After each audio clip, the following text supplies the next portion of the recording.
зиёда аз 12,000 наҳоли себ дар ҳудуди 5 гектар шинонда шудааст ки шояд барои шумо интерес бошад ки ҳамин сетка чӣ нақш дорад. илм технология пеш рафтааст. дигар замони коркард ба низоми бобогӣ дар шароити имрӯза он қадар намондааст. ҷое ки обро тоза мекунад, яъне филтр карда тақсим месозад. ҳамин ҳавзе ки дар берун буд зиёда аз 500 тонна об мебарад. дигар ҳоҷате нест ки дар бехи наҳол шуми перчатка пӯшӣ бехи наҳолҳоро тоза кунед. шояд шумо савол диҳед ки ин бушка барои чӣ бошад. мо гуфтам ки дору задан дар корай. дони азиз, дуруд. мо дар ноҳияи спетамен воқеъ дар вилояти суғд дар боғи интенсивии замонавӣ устод Саймурод Давлатов қарор дорем. кунун ҳамин обе ки барои низоми қатрагӣ истифода карда мешавад аз масофаи 150 то 170 метр ба ин ҷо мебиёяд, тоза карда мешавад. баъд аз он ба ҳудуди тамоми гӯшаи ҳамин боғ ки дар ҳаҷми хато накунам зиёда аз 5 гектар аст, обёрӣ карда мешавад.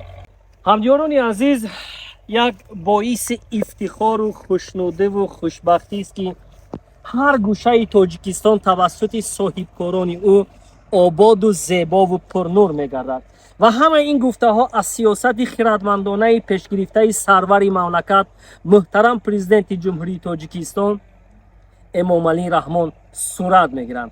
мо низ тарафдори пешбурди ин сиёсат буда барои рушду нумӯи сарзамини хеш бояд ҳамеша талош созем. дар ин боғи интенсивӣ ки зиёда аз 5 гектарро фаро мегирад, зиёда аз 12,000 наҳолҳои себ шинонда шудаанд ки боз метавонад ки барои пурзур кардан ва баланд бардоштани маҷмӯи маҳсулоти дохилии ватани азизамон мусоидат созад. зиёда аз 12,000 наҳоли себ дар ҳудуди 5 гектар шинонда шудааст ки ду намуди себ мебошад дар ин ҷо. як намуди он голден ва дигар намуди он пинк леди номгузорӣ карда шудааст ки агар ки ҷамъоварии ҳосилро гуфта гузарем, аз сифати якум 80 тонна ва сифати дуюм тахминан зиёда аз 30 тонна дар як сезон коркард карда мешавад. ва дар ин ҷо кормандони зиёд, мутахассисони варзида барои нигоҳубин ва омода сохтани анҳамин наҳолҳо ва себашон барои бозори дохилии ватанӣ мусоидат мекунанд. дӯстони азиз, якчи қобили қайд аст ки шояд барои шумо интерес бошад ки ҳамин сетка чӣ нақш дорад. вақти сезон мешавад, табиати Тоҷикистон метавонад ҳар замон тағйир ёбад. аз ин тараф борон бошад, жола бошад, дигар. анҳамин сетка барои эмин нигоҳ доштани ҳама гуна анҳамин дарахтҳои себ васл карда шудааст ки аз жола, аз чанг, аз боду аз борон ҳама намуди ин наҳолҳои себро эмин медорад. ва якчи қобили қайд аст ва дастгирӣ аст ки ҳамон наҳолҳои себеро ки ҳозир мо мебинем, умрашон чуноне гуфтем аз 4 то 5 сол мебошад, инқадар ҳосил медиҳанд.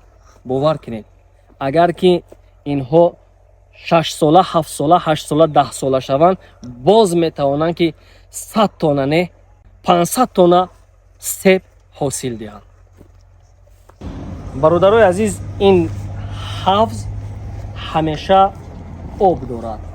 чуноне ки ба шумо такрор сохтем, табиатам ҳамеша эҳтиёҷ ба тозагӣ дорад ва барои боз ҳам хуб ва замонавӣ нашъу намо ёфтани анҳамин дарахтони себ, ҳамин об аввал филтр карда мешавад, баъд аз он тавассути шлангҳои низоми қатрагӣ бар ҳудуди 5 гектар боғи себ тақсим мегардад.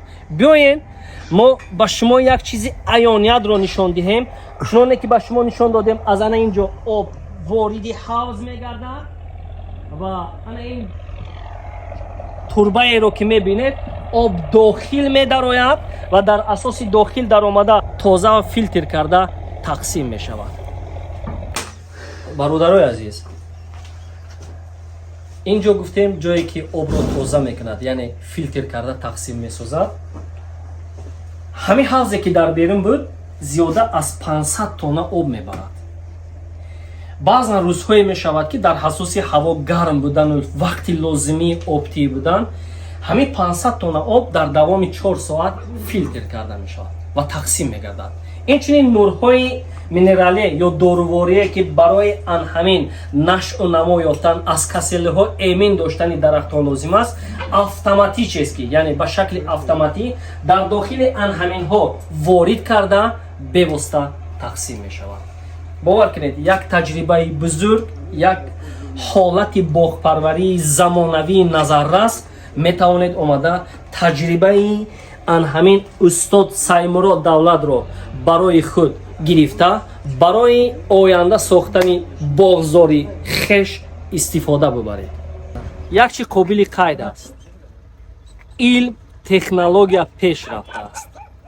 دیگر زمانی کار کرد به نظام باباگی در شرایط امروزه اونقدر نمانده است. باید همقدم عصر گردیم، باید درک سازیم که ما قابلیت مهنت خود را ثمرانک استفاده بردن را داریم. همین تراکتوری رو که حاضر میبینید، این شاید شما حیران شوید که برای چی است. میدونید این برای چی است؟ این به واسطه برای داخلی باغ رو بخینه ها رو شدگار کردن، ملایم کردن استفاده کرده می شود. البته این باز به خود قسمت های دارد که ما برای پرتر فهمیدن شما حال و معلومات خواهیم داد. دیگر حجت نیست که در بیخ نهال شمی پریچاتکا پوشی بیخ نهال ها رو توزه کنید. و نگفتم که علم پیش رفته است. ما باید با تکنیک و تکنولوژی رو بیاریم موخی برادرو. آن همین فریزر نامگذاری کرده می شود برای توزه کردن بیخ نهال های باغ اینتنسیوی استفاده کرده می شود. و اینجا شلنگ ها رو ببینید. آن همین شلنگ ها هر یکی اون حالا در شکل ضروری و نظررس برای تقسیم کردن آب توسط نظام قطرگی آماده و تیار و برای استفاده بری پیشنهاد کرده شدند. شاید شما سوال دید که این بشکه برای چی باشد؟ ما گفتم که دارو زدن در کره.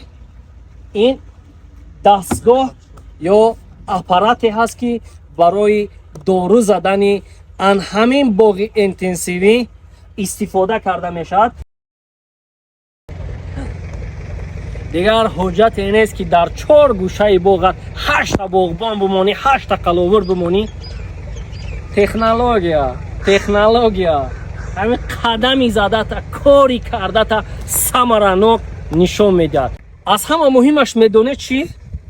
شما یگانجا شب نشینی میروید، خارجه میروید، در کجا در کدام گوشه کنار دنیای نباشید، در تلفن موبیلی خود وصل گردیده شما نظارت میسازید که بیزنسی شما چگونه رفته ایستاده است و کارمندان شما آیا عهده‌داری های خود را انجام داده ایستادن یا نه. باور کنید قابل دستگیری و رو آوردن به نظام علمی و تکنیکی می باشد.